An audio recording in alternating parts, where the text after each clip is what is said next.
میرے واجب الاحترام دوستو بزرگوں، اس خوبصورت محفل کے اندر اللہ کا ذکر ہوا اور حضرت محمد مصطفیٰ صلی اللہ علیہ وسلم کا بھی ذکر ہوا۔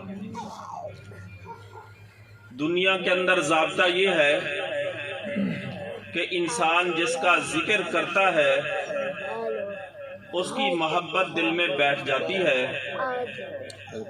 بعض دفعہ نیند کے اندر بھی وہی چیز خواب کے اندر آتی ہے، اور بعض دفعہ نیند کے اندر زبان پہ اس کا ذکر بھی جاری ہو جاتا ہے۔ سارا دن ایک بندہ سواریوں کو بلاتا ہے بس پہ بٹھانے کے لیے، بعض دفعہ رات کو نیند کے اندر بھی وہ انہیں بلا رہا ہوتا ہے۔ تو اس خوبصورت محفل کے اندر اللہ اور اللہ کے رسول کا ذکر ہوا تو اللہ تعالیٰ سے ہم دعا گو ہیں کہ اللہ تعالیٰ اپنی اور اپنے حبیب کی محبت ہمارے دل کے اندر بٹھا دے۔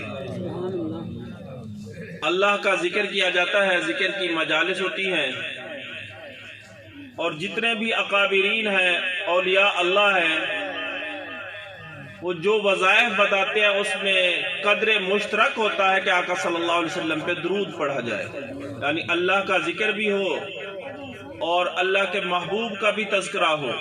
یہ دو جو وظائف ہیں یہ مشترک ہوتے ہیں جتنے بھی سلسلے ہیں۔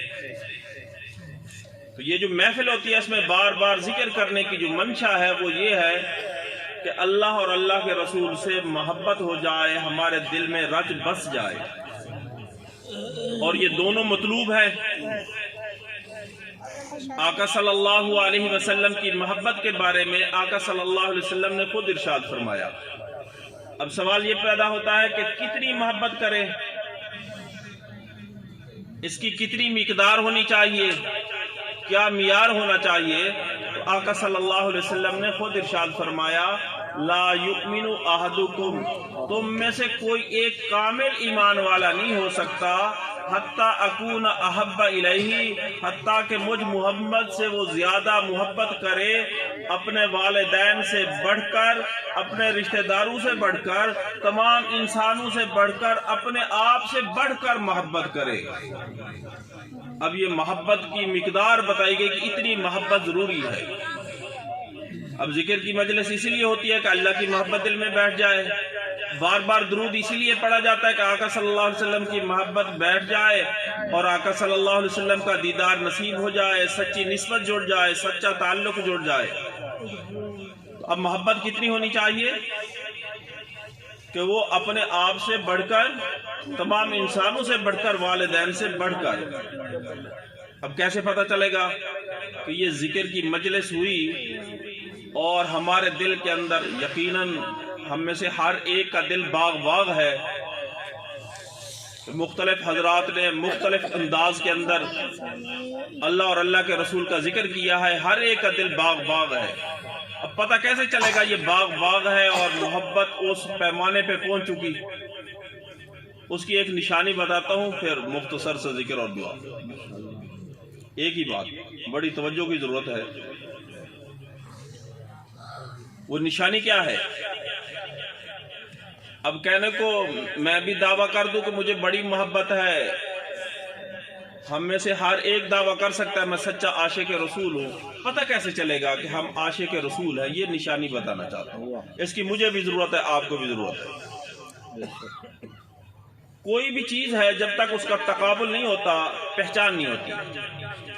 اب رات ہے، اب اسی رات میں ایک بچہ پیدا ہو، ساری زندگی رات رہ جائے، دن کا کیسے پتہ چلے گا؟ صبح سورج طلوع ہوگا، دن کا پتہ چلے گا، رات سے دن جدا ہوگا، پتہ چلے گا کہ رات کو اندھیرا تھا، دن کو اجالا تھا۔ ساری زندگی سردی رہ جائے، گرمی نہ آئے، کیسے پتہ چلے گا سردی کیا ہوتی ہے، گرمی کیا ہوتی ہے؟ یہ تقابل کے وقت پیارے پتہ چلتا ہے۔ مختصر بات عرض کرتا ہوں، آقا صلی اللہ علیہ وسلم اس دنیا میں تشریف لائے تو اللہ رب العزت نے آقا صلی اللہ علیہ وسلم کو ہمارے لیے نمونہ بنا کر بھیجا۔ لَقَدْ كَانَ لَكُمْ فِي رَسُولِ اللَّهِ أُسْوَةٌ حَسَنَةٌ، ایک نمونہ بن کر آئے ہمیں پیغام دیا گیا کہ آقا صلی اللہ علیہ وسلم جیسی صورت بناؤ، آقا صلی اللہ علیہ وسلم جیسی سیرت بناؤ، بچہ پیدا ہو کیا طریقہ ہے، نام رکھنے کا مسنون طریقہ کیا ہے، عقیقے کا کیا طریقہ ہے، شادی خوشی کا کیا طریقہ ہے، بچپن کے کیا مسائل ہیں، جوانی کے کیا مسائل ہیں، بڑھاپے میں کیا ہے، سفر میں کیا کرنا ہے، حضر میں کیا کرنا ہے، یہ ساری کتابیں بھری پڑی ہیں۔ تو آقا صلی اللہ علیہ وسلم ایک طریقہ لے کر ہمارے پاس تشریف لائے کہ اس پہ عمل کریں گے نجات ہوگی۔ جب دل میں محبت بیٹھ جاتی ہے تو محبت کو اطاعت لازم ہوتی ہے۔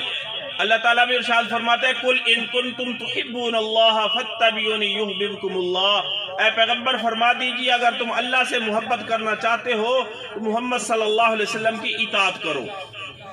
اب کیسے پتہ چلے گا؟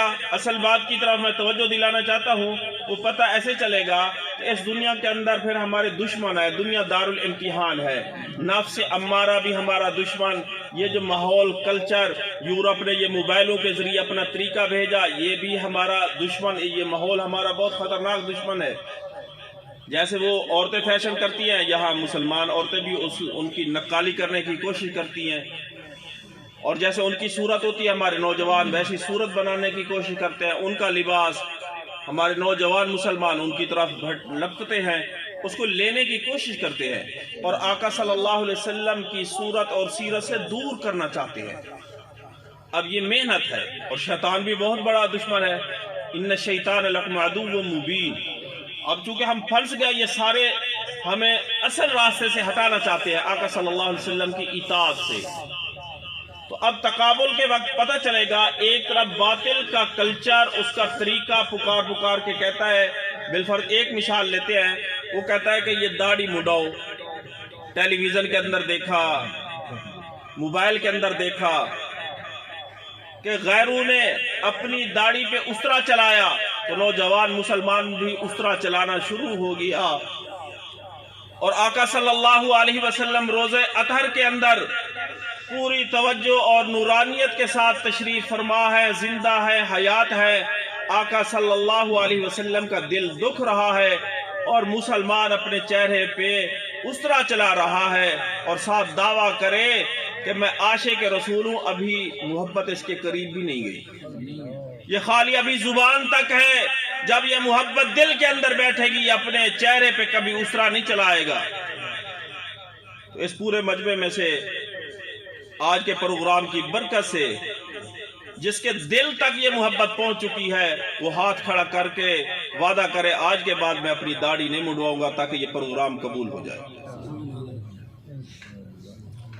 اللہ تعالیٰ جس کو توفیق دے، جس کے دل میں محبت بیٹھ گئی، نوجوان لڑکا بھی کوئی کھڑا ہو سکتا ہے، اللہ تعالیٰ جس کو توفیق دے۔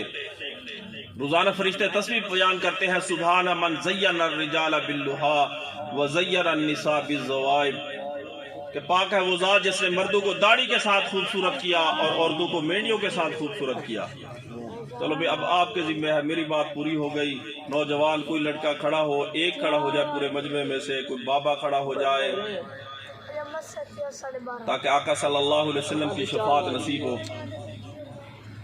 جس کے دل میں محبت بیٹھ گئی ہے وہ آقا صلی اللہ علیہ وسلم کی شکل کو اپنائے، صورت کو اپنائے، پتہ چل جائے کہ آج کا پروگرام اللہ کی بارگاہ کے اندر قبول ہو گیا۔ ہاں بھائی ہمت فرما لے، ماشاءاللہ بھی، نعرہ تکبیر۔